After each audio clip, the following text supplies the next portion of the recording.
So this is a series of exercises for like a post-surgical wrist injury or fracture, particularly like the radial fractures where you get the bone misplaced and they have to go in and put some hardware in there. So open reduction internal fixation, which is like a little titanium plate. They have some little grooves that notch into the bone, riveted in potentially.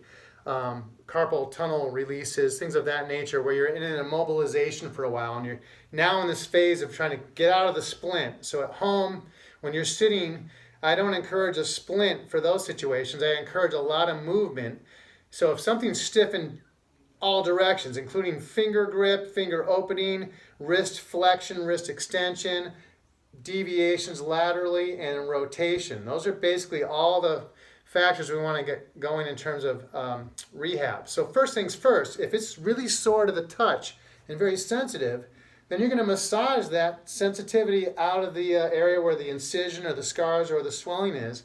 So if you start up by the elbow or the upper forearm and you just start to grip like the little duck finger mouth grip and work on your muscles where you're comfortable, and half inch by half inch, you're working your way down, and so let's say right about here, oh, that's right about the soreness. So I'm going to work on that perimeter of the pain and just rub that out for 3 to 5 minutes. So look at the clock. It's I don't know, 4:24. So at maybe 4:30, I'll stop. And if it's sore, I'm going to back off up towards the elbow a little bit and rub that out. Over time, I should be able to, degree by degree, work my way down over that area until I'm able to rub and grip and squeeze that skin in that forearm and that swelling area, and should feel fairly normal, okay? After a surgery, if they do a repair, all those screws and those rivets, that bone is now fixated, just like screws and wood with glue. That area is stable. The nervous system, on the other hand, doesn't know that the surgery was done and fixed everything, so now you got to convince the sensitivity of the nervous system that everything's okay. So by going in and getting comfortable with grip and squeezing and rubbing and touching and milking that hand, that will help set you up to be able to stretch and strengthen better. Because if you can't touch it, well, how the heck are you going to stretch it if you can't even touch it? So work out the soreness to sensitivity to pressure. From there, you can use the other hand and try to massage your good arm and start working on your strength that way. And you may have maybe 1/10 the power here, but the point is I can grip and try to work and move my hand around just like I was doing on the other side, and then eventually grip and wring my hands out together. So that inherently is going to work on gripping, desensitization, and the whole package. A ball, like a tennis ball, is a nice little tool because let's say this is my bad arm, this is my good one. I can play catch, I can roll it on my palm, I can try to grip it and hold it with just my little finger and my thumb, then my ring finger, and then my middle finger, then my pointer finger, and then over here, see if I can up and play catch or throw back and forth. And again, here, try to hold it gently. And over time, as I get more comfortable with gripping here, I can start to grip that tennis ball and just roll it around as well. And that starts to strengthen my grip. As time goes on, that stiffness in the fingers should go down, and I should be able to make a full fist.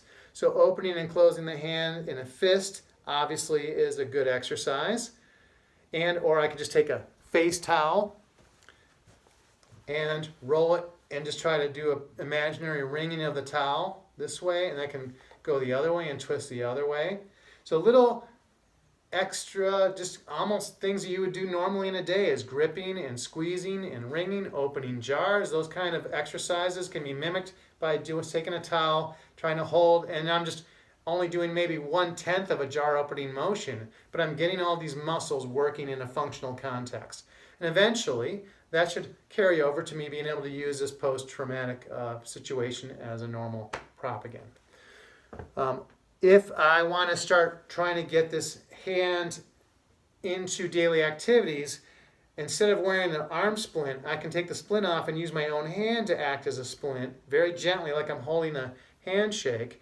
And now things like putting the silverware away from the dishwasher, I can use this hand to try to grab the fork, open the drawer. I'm just doing everything with this hand being held by my this wrist being held by my hand.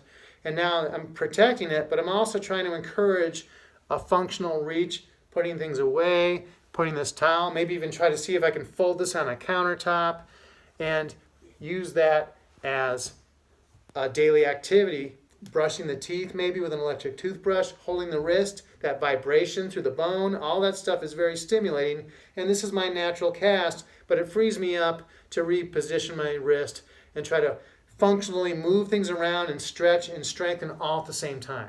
That's probably the best way to get yourself back to normal, is to try to take it into a normal situation and give it a little support in the beginning, just like using training wheels on the bike, and then slowly removing those, holding the seat, running along with your child. Just hold on and help that. And eventually you'll find yourself going and go, oh, I just reached for the milk without it. Ooh, that was a little heavy. But then you start making those little, oh, I forgot that this is injured. Well, that's a good sign that you're getting better, right?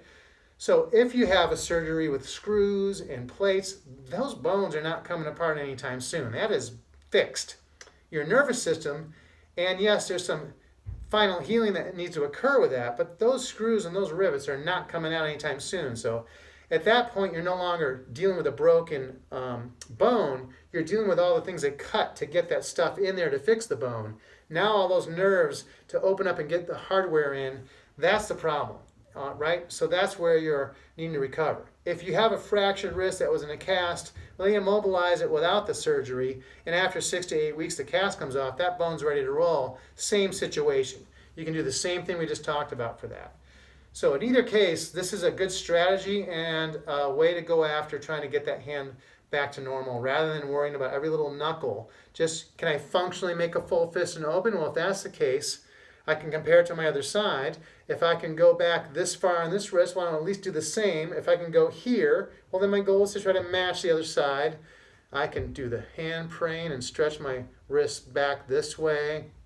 I can take the wrist and fold down this way. Lots of things. Just get it out of the splint when you're sitting and resting, and work it, milk it, rub it out till it's no longer tender. Once it's no longer tender to the touch, start really emphasizing the stretching and making and helping the fist move. And once you feel like you have a fairly good amount of mobility, then start working on things like dexterity and playing with a ball, making bread dough. All those things are really good for the wrist and the fingers. So that's really just a generic, keep it stupid simple KISS method of self-rehab. So good luck with that, and see if that works for you.